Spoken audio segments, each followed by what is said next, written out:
Welcome to CBS This Morning. We're going to begin with this. Robert Mueller, it's a big deal, has agreed to answer questions from Congress for the first time since his investigation of Russian election interference began more than 2 years ago. The chairman of the House Judiciary and Intelligence Committees announced this deal last night. The former special counsel will appear on July 17th.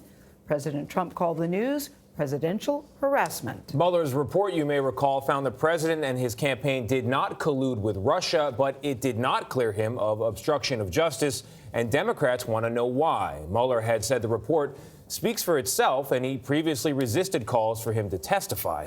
Nancy Cordes is on Capitol Hill. Nancy, Robert Mueller made very clear he did not want to do this, so how did it happen? Well, it took months of negotiations and, in the end, a pair of subpoenas to force Mueller off of the fence and into the witness chair. And so now, in a few weeks' time, he will appear before two committees, taking questions from Democrats and Republicans in public about his 2-year investigation. He was very reluctant to testify, and it was necessary to issue a subpoena, but he has agreed to comply with it. Mueller had made no secret of his reluctance to testify. He said he preferred to let his 400-page report speak for itself. I would not provide information beyond that which is already public in any appearance before Congress. In their new joint letter to Mueller, House Judiciary Chairman Jerry Nadler and House Intelligence Chairman Adam Schiff said they would work with Mueller to address legitimate concerns about preserving the integrity of his work.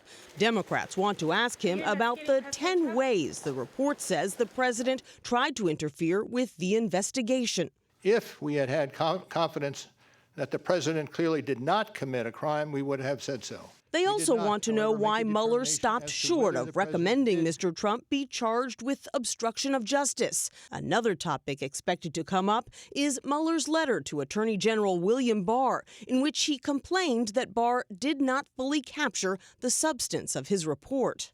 The letter's a bit snitty, and I think it was probably written by one of his staff people. In an exclusive interview last month, Barr told Jan Crawford he wouldn't object to Mueller testifying. As I said, it's up to Bob, but I think the line he's drawing, which is that he's going to stick to what he said in the report, is the proper line for any department official. CBS News has learned that the White House will not try to block or limit Mueller's testimony. And the president's attorney hopes Republicans take the opportunity to question the credibility of Mueller's team. Some Republicans have questioned the need to hear from Mueller at all. It is case closed for me, so they can do anything they want to in the House, and I think it'll blow up in their face.